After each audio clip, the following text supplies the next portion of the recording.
Hey, what's up, world? It's your girl Lay, and I am back again with another reaction video here with Lay and Dev TV. Tap in, like, comment, and subscribe. We're going to go ahead and jump into this video of this crazy ex-girlfriend. Let's see what she has to say. Let's see what this video is about. It's almost a blind reaction. I watched a little bit of the video, but it was real good to me. So I was like, let me just, I'll watch it with y'all, and we just going to react in real time. But let's get it popping. A strange call to 911 was received. I'm County 911. What's the address of the emergency? This is Don Sipple calling, and I have a young lady that just came to my house, and somebody attacked her, and she needs a doctor. Her clothes are all torn, and What is the address you're located at? E7614, 430th Avenue. This video is for entertainment purposes only. This is for YouTube's copyright purposes. Okay. And is she injured? Yeah, she's injured. Her mouth is kind of got some blood around it, and her clothes are all torn. Okay. And she's by herself? She's by herself. She walked to my house here just recently. Okay. And can you ask her what her name is? Just hold on a second. Okay. What's your name, ma'am? What?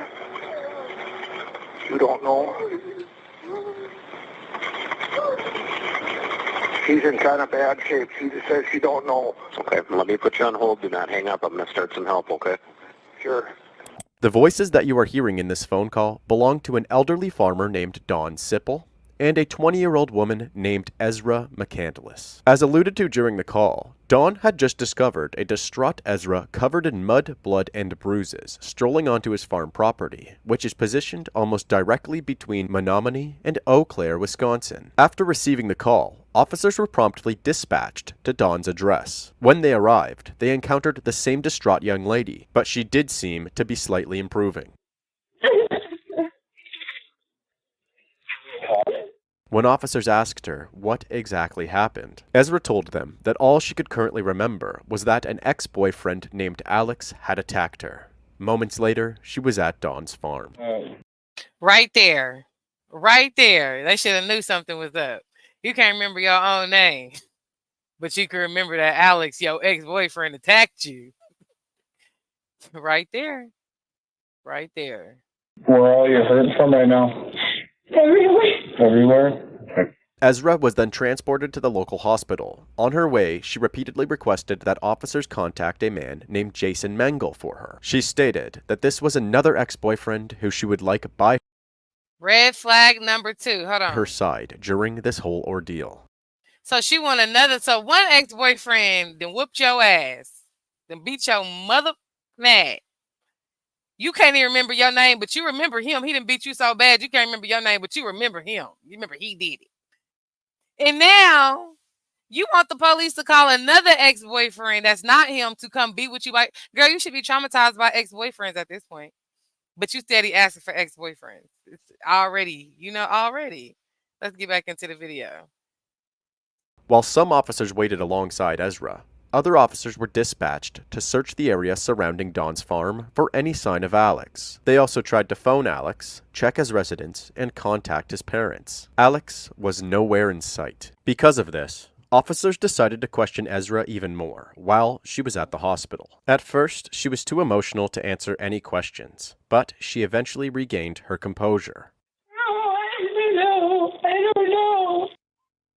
I'm trying so hard in my head trying to get things to come to me, but it's just like it keeps getting blocked out and blocked out. Ezra kept up this story for the rest of the evening and into the next morning. Basically, she continued to state that she only had glimpses of memories going through her mind. These glimpses were of Alex attacking her. She stuck. Once again, she don't remember her name. She don't remember nothing. But she remember the other ex. She remember her 2 exes' names, but she keep getting glimpses of what Alex did to her. Girl, go on. Stuck to these claims until later that morning. When officers returned to the location surrounding Dawn Sipple's property, they passed by another property that was gated that appeared to have footprints. Hold on, y'all. I'll be right back. And we're back. Let's get back into this video. Let's go. Prints leading quite a ways down a dirt path. The officers decided to step out of their vehicle and walk down this dirt path. They then discovered Alex's body hanging partially out of Ezra's car, covered in blood and stab marks. Within moments of observing the body, officers knew It sounds like you did something to Alex. Alex hanging out the back of your car with stab wounds. You remember a whole lot more than what you saying. that this story was going to get messy. As Ezra lay in the hospital, officers do some research into both Alex and Ezra's history. So, before we go any further, we need to go back about 10 months earlier.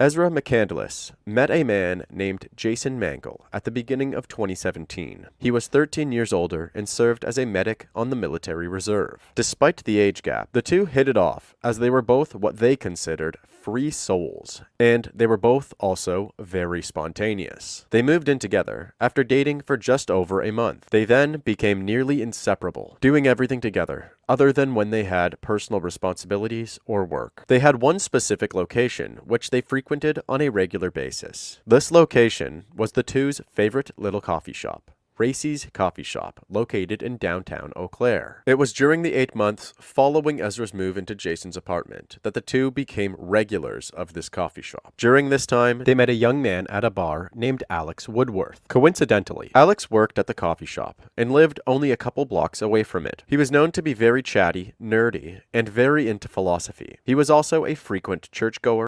Wait a minute. Okay, so the ex-boyfriend. Wait a minute. So this is Alex? We about to see. Hold on. Who loved to help others, be it animals or people. When Jason, Ezra, and Alex crossed paths, the three instantly hit it off. Alex and Jason became very close friends. Meanwhile, Ezra and Alex became a little bit more than that. As Ezra maintained her relationship with Jason, she also kept up a secret relationship with Alex. Ezra doing too much. You're doing too much. You're doing too much. You're doing too much. Okay. The two would spend time together every time that Jason had to leave for his military work, and their relationship went from what can be described as vanilla to experimental BDSM very quickly. However, this entanglement could only go on for so long before Jason found You know what that means? Put that in the comments. out and confronted both Alex and Ezra. Jason and Alex remained friends, while Ezra decided to break it off with both men, though she was in no rush to move out of Jason's apartment. This takes us to March 1st, 2018. Just 3 weeks before the discovery of Alex's body. On this day, Jason was arriving home from a 2-week military training exercise when he came upon a frantic and emotional Ezra. Ezra was crying profusely and could barely speak. Ezra stated that while Jason was away, she went drinking with one of Jason's friends. During that night, this friend assaulted Ezra, taking advantage of her as soon as they both started to feel drunk. She stated that at some point, she realized that she drank far too much and started drifting in and out of consciousness. She then felt herself being carried up to a bed before blacking out entirely. She said that she felt very emotional regarding the entire issue, but was too scared of how Jason would react. So before telling Jason, she decided to contact Alex to speak with him about it first. So, on another evening, she went to Alex's house to vent about this horrible encounter, in which time, apparently, Alex tried to make a move on her. This time, she felt that she was being taken advantage of, mainly due to her emotional state. She then stormed out and went home. Upon hearing all of this, Jason was infuriated. Although he and Ezra had already broken up, Ezra was still living with him, and he felt that they were still close. So, she got a pattern. She got a pattern. Y'all see the pattern? She done went to Jason. Well, she ain't went to Jason yet. She went to Alex first to complain about this man who sexually assaulted her somewhere because she was too drunk. So he took advantage of her, basically. Now she's saying Alex then took advantage of her. Girl, sound like you done went on a little hoe spree. Now you feel bad, so you trying to cover some shit up. when he heard that his friends had done this, he immediately drove both himself and Ezra to the police to file a report. Ezra had taken part in an interview regarding this encounter. Started getting really tipsy. He kept telling me to be quiet, like she kept shushing me. It was really scary. Okay. An investigation began into the claims made by Ezra. During this investigation, officers went through Ezra's phone and text message history and spoke to both Jason and Alex. While sifting through Ezra's messages, officers found text messages between Ezra and this other friend that appeared as though Ezra may have been fairly suggestive with him. They had also found past messages which alluded to a previous sexual encounter between the two. This created some doubt surrounding Ezra's allegations. When the officer spoke to Jason, they confronted him with the information that they had uncovered, and Jason admitted, Right, because I mean, how is you gonna scream rape on a nigga you been fucking? What? That doesn't make any sense. You ran over to this man's house when you were distraught, complaining to him about another man. That's what you say, anyways. And this is a man that you've been having a sexual relationship with, and now all of a sudden he tried to take advantage of you. Girl. that he was aware that the two had slept together in the past, but based on Ezra's story, he felt that this time was different. When the officer spoke to Alex, Alex went on to claim that Ezra had admitted to him that the encounter with the other guy was totally consensual. However, she regretted it the minute that she left and decided to spin the narrative. After speaking with Alex, officers expressed, "That's what I said. Y'all heard what I said. I called it. Clock it." to Ezra what they had learned and decided that they had no grounds to make any arrests or press any charges, and the investigation was dropped. Obviously, Ezra became fairly upset with Alex following his interview with the police, as now she felt that Jason would only think that she was a liar and a manipulator trying to trick him into getting back with her, which turned out to be a fairly precise assumption, as within the week following the case being dropped, Jason insisted that Ezra move out as he was tired of the mind games and constant stress. So Ezra did just that. She moved out of Eau Claire and back into her parents' house, which also brings us back to March 22nd, 2018, the same day that Ezra showed up on Dawn Sipple's doorstep. During the day, Jason was relaxing at Racy's, drinking a cup of joe and browsing the internet, when all of a sudden... No, bro! You can't do that! You cannot do that. Man, Crazy X 101.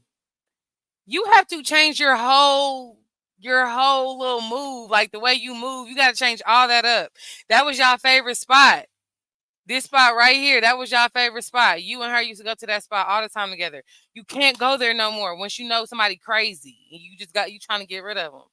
You got to cut all that out. Sorry if it was being your favorite spot all your life. You shouldn't have took her there. You should have kept it for yourself, bud. Now you got to cut all that out. Sudden, Ezra appears in the coffee shop. Jason is caught off guard, as he was not expecting to see her so soon following the move. But Ezra appeared to have other plans in mind. Jason also notices that Ezra has a scary look in her eye, so he approaches her and says, "Hey, what are you doing here?" Ezra replies, "Oh, I'm just here to see Alex. We're going to hang out and talk about things, and I just want to show him some art that I've done, and that I'm back to being my old self." She then leaves, hops in her car, and drives over to Alex's house. At this point, Jason is growing increasingly concerned, as he was aware just how upset Ezra was with Alex less than 2 weeks prior. He also felt that her demeanor was very intense. So as Ezra headed on her way to Alex, Jason decided that he should hop on his bike and let's get back into it. Let's get back into it. Let's go. From a distance. In an unlucky turn of events, a janitor witnessed Jason riding his bike around Alex's building and felt that he looked suspicious, so he called 911. Officers quickly arrived on the scene, which gives us an inside look into exactly what happened during those moments. They said they saw you park your bike over here, yeah, and then walk over there. Look around in that car. Do you know that person that lives there? It's my girlfriend's car, or my ex-girlfriend. We're kind of in a situation, and when she talked to me this morning, I was worried because the guy that lives there... She had to have some riz about herself.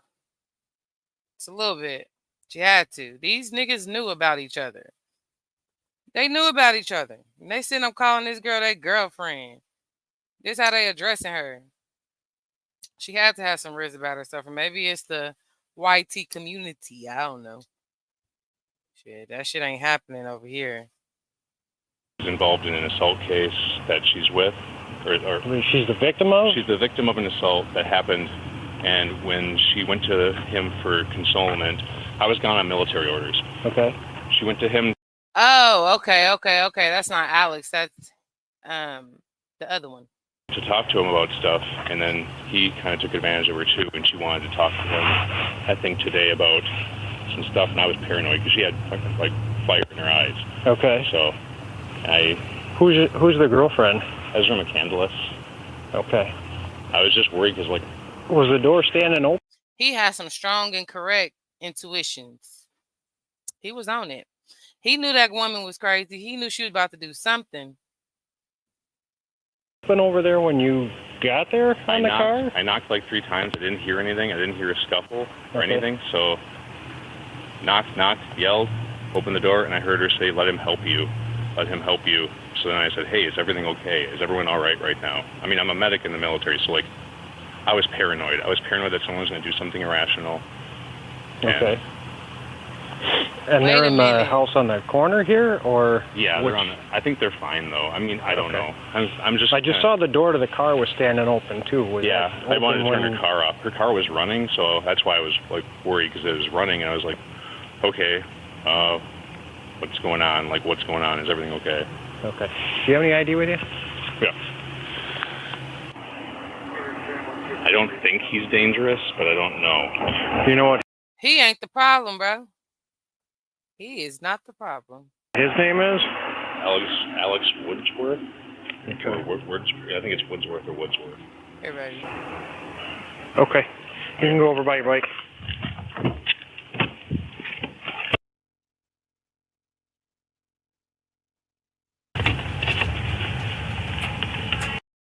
Just skip it just a little bit, y'all. Just for YouTube purposes. It's okay. It's okay. I'd rather come here and check and it be nothing than have something bad happening. The officers feel that the situation warrants no further police involvement, so after checking everybody's identification, the officers head on their way. The eeriest part of this footage is that Jason can be seen entering the frame and having his final conversation with Alex before the second police cruiser This what I'm drives off. saying. Like, they just all, you know, like kumbaya and like, I get he just called the police for a welfare check or whatever, but you ain't gotta stay and conversate with them. These are ex-friends and exes. Like, keep it pushing. They on some weird stuff though. I don't know what it is. This is the last moment that Alex Woodworth was seen alive. Sad. Less than 24 hours later, as Ezra McCann Love and condolences to all parties involved, families of all parties involved, and to the unalive. Love and condolences. I just want to say that real quick. Andless lay in a hospital bed, officers had just discovered Alex's body, and so they now had more questions for Ezra. Conveniently, parts of Ezra's memories start to come back, and Ezra states that while Alex was driving, Alex pulled a knife on her and grabbed her left arm. He then used the knife to cut the word boy into it. You start. You!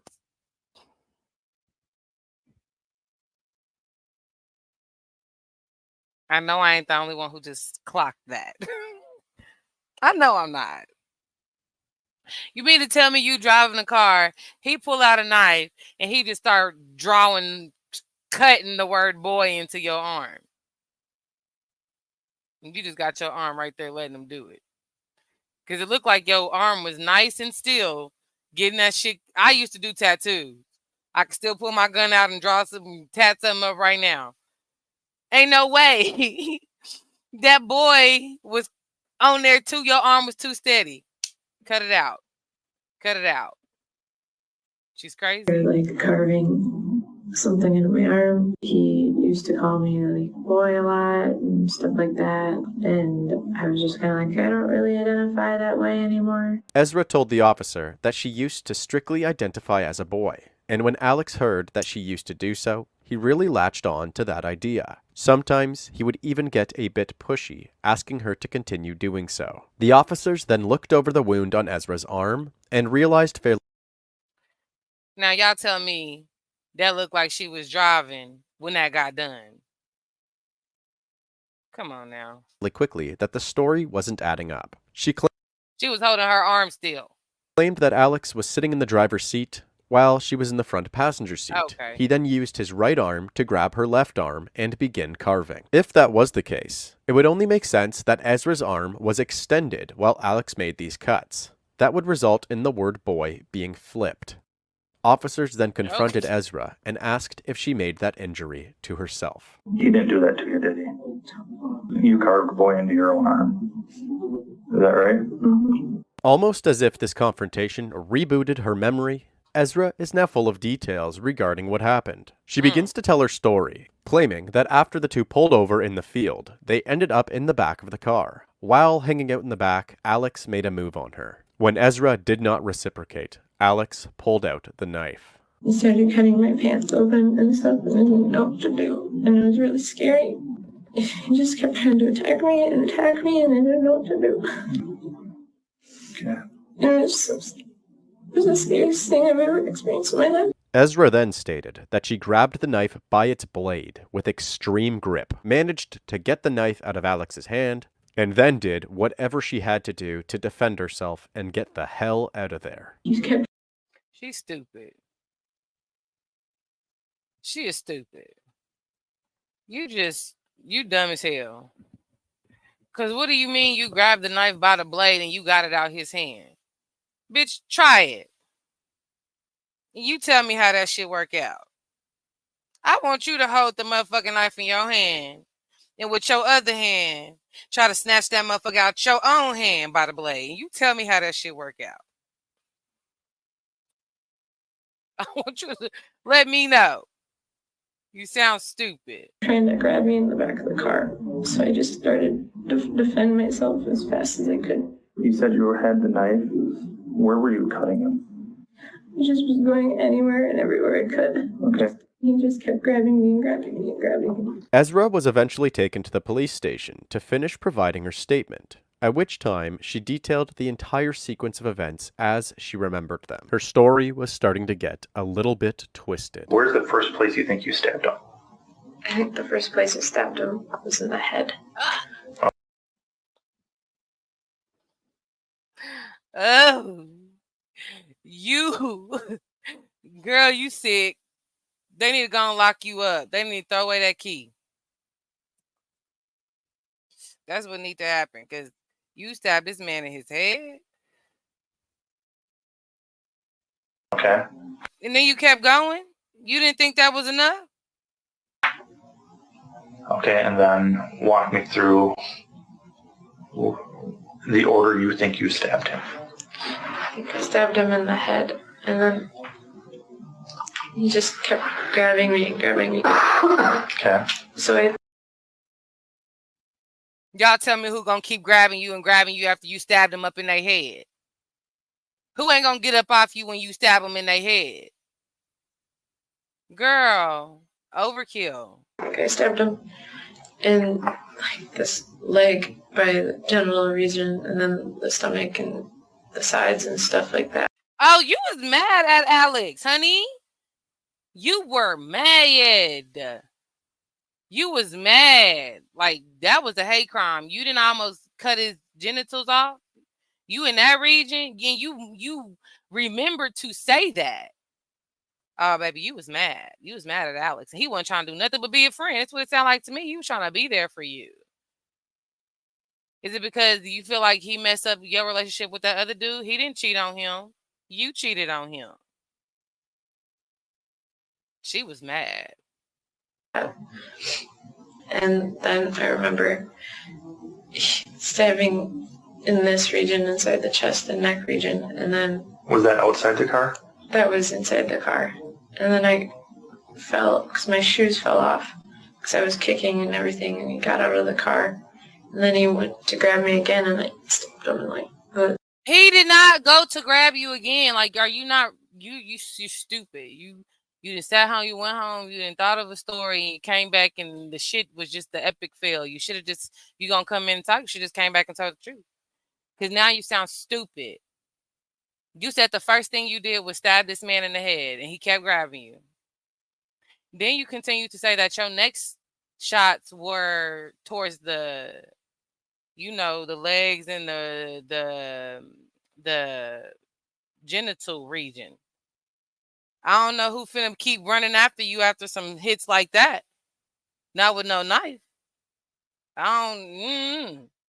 Side by the ribs and stuff, and then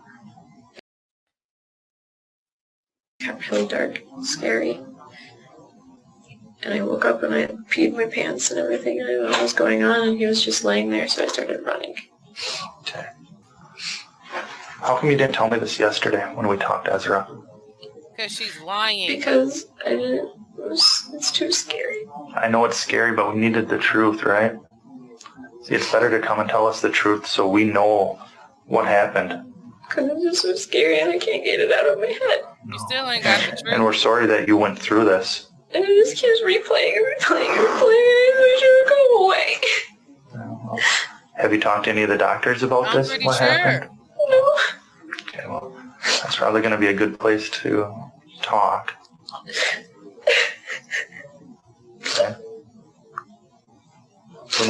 When you were stabbing him, were you trying to kill him? I just wanted him to go away. Okay. I wanted to go away. You wanted what to go away? Crime scene analysts quickly determined how they believed the altercation took place, based on the evidence found at the crime scene. The first thing to note is that the majority of blood was found on the ground outside of the vehicle, which contradicts everything that Ezra states happened inside the vehicle. They also found that Alex had 0 defensive wounds, making it appear as though he was caught off guard entirely when... Period. He was caught off guard. He was riding with you. He was in your apartment. He been chilling with you. Even after you done made all these accusations on this dude, he was too trusting. When people show you their true colors, please run with it. Please run with it. Because they are not playing with you. Like, for real. They're not playing with you. Y'all think it's disguised by all this mental health stuff.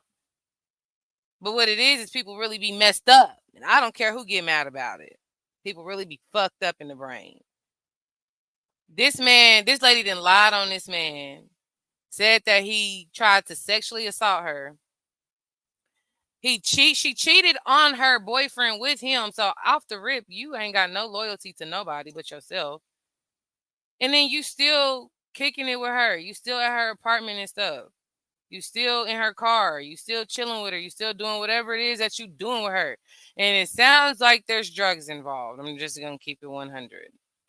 But I don't understand why, Alex, you were even still hanging out with her. Rest in peace, but bro, come on now. He was stabbed. The amount of wounds found on Alex was also quite excessive, as not only was he stabbed upwards of 15 times, he was also discovered with his genitalia severely mutilated. I'm trying to tell you, y'all gonna start listening to me. Y'all gonna start listening to me. I'm trying to tell you, clock it, run the video back. I already said this. But listen to what they about to follow up and say, because I already said that too. And I have not seen this portion of the video. I promise you I haven't. Another big problem was that Ezra claimed that she grabbed the knife by the blade during Alex's attack and managed to muscle it out of his hands. However, the wounds on Ezra's hands were only superficial, which told the officers that this part of Ezra's story... Clock it! Go run the video back if you don't remember. I said this. ...story was also highly unlikely. Basically, based on the crime scene combined with Alex's and Ezra's injuries, things were not looking good for Ezra, as investigators quickly believed that this was more than likely a premeditated murder with a poor attempt at covering it up. Following this interview, Ezra McCandless was charged with the first-degree premeditated homicide of Alex Woodworth. Ezra's trial began 18 months later, in October of 2019, and Ezra clearly thought that she was the star of the show. Instead of being the same traumatized and broken person that we witnessed throughout most of her police interactions, Ezra now appeared content, calloused, and in a twisted way, even appeared to be a bit proud. Ezra's ex-boyfriend Jason testified during Ezra's trial, and as he approached the bench, Ezra almost appeared a bit flustered by his extravagance. All She is crazy. This girl is crazy. She's crazy. She remind me of, what's that girl's name? Jody. I forgot her last name, but she got a bad story too. I need to cover her story too. But that's who she remind me of. She crazy. She is crazy. She did all of that because she's obsessed with this man. And just to get to see this man in court, even though you know you finna go do life, just for you being able to see this man in court is getting you there, huh? It's getting her there. She's crazy. That's why y'all gotta be careful who y'all lay with. Woo! Y'all gotta be careful who y'all lay with. Y'all gotta be careful who y'all play with. Okay, stop it. Y'all better watch Lifetime. The most of them stories be true. Really, how people be out here. They really be out here bad, crashing out. For real, forgetting about everything else. For real, pay attention. professionalism went out the window, while she appeared to simply adore his presence, cracking smiles and making awkward, intimate eye contact as he answered his questions. Is the person you know as Ezra McCandless in the courtroom today? Yes. Can you identify where she's located by just describing an item of clothing, please? Pink blazer. During Jason's testimony, Ezra continued to play her mind games. At one point, she removed her pink blazer, only to reveal a cardigan that Jason had purchased her during their relationship. Wow. Jason was dumbfounded, but finished up his questioning. In a shocking and questionable decision by the defense, Ezra is then called to the stand to testify. During her testimony, she displayed absolutely no sign of remorse, guilt, or even grief for the loss of somebody that she once called her boyfriend. Instead, So I'm confused. Like, did you do this to prove your love to Jason? Because Jason wasn't fucking with that shit. He called the police on y'all. He knew one of y'all was up to something. He done proudly came up in here, took the stand on your motherfucking ass. Like, was not playing with you. So I'm confused as to what was your intentions. Like, what were you thinking? Crazy lady, that's what you are. This man does not care about you. You're delusional. she continued her smiles and answered each question with her chin held high, almost appearing as if she was enjoying herself.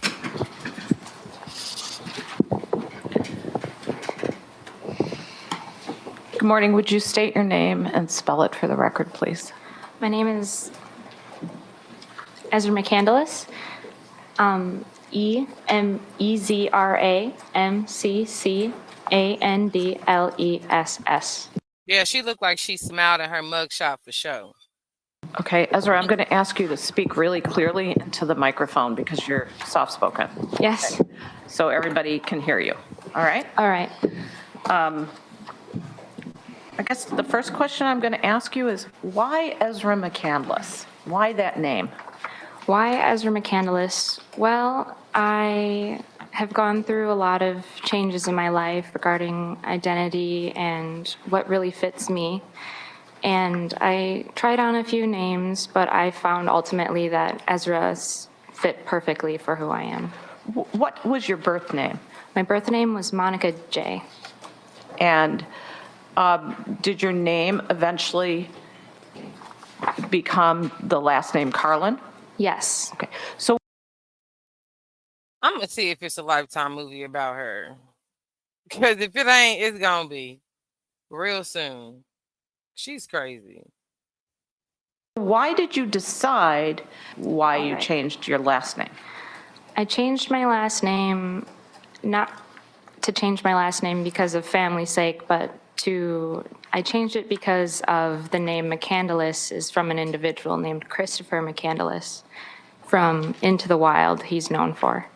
And his love for nature, his philosophies for life, they were very in tune and aligned with who I am. So I honored him by taking his last name. And what about, and Into the Wild, just everybody might not know what it is, just in a sentence, tell us. It's a novel, it's a book he wrote. I'm going to ask you about meeting Alex. All right. Yes. Why don't you tell us how you met Alex Woodworth? I met Alex Woodworth one night when I noticed him. He was writing alone inside a bar called The Joint. He just seemed very focused, and I thought it was interesting that he was alone amongst all these people, so focused on his writing. Alex and I started slow. We held hands, we hugged, and we shared a few kisses, and then eventually we became partners. I encouraged him to explore himself and things he might want. And we started practicing and doing these new things that he wanted. I took the role of submissive. It turned into what at times could be considered a BDSM relationship. Was there ever a time back in your relationship? What is BDSM relationship? I'm guessing maybe I live under a rock. They just saying this shit like everybody just know what the fuck that shit is. What is that shit? The fuck is BDSM relationship? Maybe I don't need to know. In January or February where Alex used a knife when having with you? Yes, he had cut a pair of my pants. Ezra's attorney continued down this path of questioning, allowing Ezra to paint a very graphic picture of exactly how she felt Alex's interests progressed. Although the questioning eventually shifted to a darker tone, Ezra's smiley and proud demeanor stayed intact. Ezra's story also slightly changed during her testimony. Now, instead of her grabbing the knife by the blade, she was actually able to free it from his hands with a different technique. I decided then to knee him in the groin, and he drops the knife at that point. Instantly, I grabbed the knife. I started stabbing him anywhere and everywhere I could. What are you trying to do? I just want to get away. I need to get out of the car. I need to get away as fast as I could. So why do you keep stabbing him while you're still in the car? Because he wouldn't let go. He wouldn't let me out. I was terrified. Several medical experts, including one that specializes in trauma, as well as multiple crime scene analysts, all took the stand to testify regarding the story that the evidence told. To summarize, the prosecution wanted to show the jury that they believed that a heartbroken and revenge-fueled Ezra drove Alex into the middle of that farm property that evening. She then murdered him in cold blood and mutilated his body. She then spent approximately 2.5 hours staging the scene to look at look at her car. Look at her car. Is that permanent marker? Yeah, she's crazy. As if she was the one that was attacked, cutting her own clothes, covering herself in mud, and even faking several minor injuries. She then took the knife and threw it, took Alex's phone and smashed it, all as she headed on her way to Dawn Sipple's home. That's when her acting chops kicked in. And well, you know the rest. The defense had another story. The defense stood behind Ezra's claims of self-defense, stooping to a new low and destroying Alex's reputation as much as possible. They basically stated that an aggressive Alex that had gotten a taste for the BDSM lifestyle was ready to take what he wanted from Ezra regardless of whether or not she wanted it. They better go on somewhere. We got the truth. The truth is she's crazy. The truth is she cheated. The truth is she was out there just doing all type of craziness. That man that she really wanted didn't want her back. So she ends up killing Alex in a rage of hatred. That's what happened. So I'm just going to stop the video right there. But before I do head out, I just want to encourage y'all to make sure that you are dealing when you are dating, especially when you're dating. Court your person. Court them. Make sure they are not crazy. Everybody got flaws. Everybody, ain't nobody perfect. No one's perfect. I'm married. And I've been married for going on 4 years now. But court your person. Just court them because everybody's not going to be as fortunate as me. You're just not. Like, I'm just saying, some may be, most are not. And that's just what it is. But make sure you know who you're dealing with. Y'all out here playing games too. Like, that is not cute, especially up in your 30s and 40s. It's time to settle down. It really is, like in your late 20s. Y'all out here just having an STD party. And I don't understand why. But then now it's, it's a lot of, it's on a whole nother level now. We're talking about unaliving people, taking people's lives out of rage and what they think is love. That ain't love. That is not love. That is lust. It's nothing but lust. And lust will cause you to unalive somebody, will cause you to take somebody's life. That is just, it's pure evil. Laying down, making soul ties with people you don't know nothing about. And then you making soul ties and don't even know you're making soul ties and probably in denial about it. Probably don't even think it's real. So now you really fucked because you don't believe in it. So how you gonna free yourself from it? And now look at my guy Alex over here, gone, caught in a love triangle. He's steadily trying to run and help this chick that is clearly crazy. He knows it. He knows it, but he want to be a good person. Now look at him. Sometimes you just gotta cut people off. There's nothing wrong with that. Cut them off. Let them go. You're no good for me. Even if you get the slightest feeling, they might not be that bad for you, but you get that feeling, go. For real. You ain't in bondage with nothing and nobody. For real. But anyways, thank you for hanging out, kicking it with me, checking out this video with me. Let me know what y'all think in the comment section. Thank you for tapping into Lay and Dev TV. We love y'all. We appreciate y'all. We are only growing, so grow with us. Grow with us. But y'all have a good old rest of y'all's day. Peace out. Like and subscribe, please. And share the video.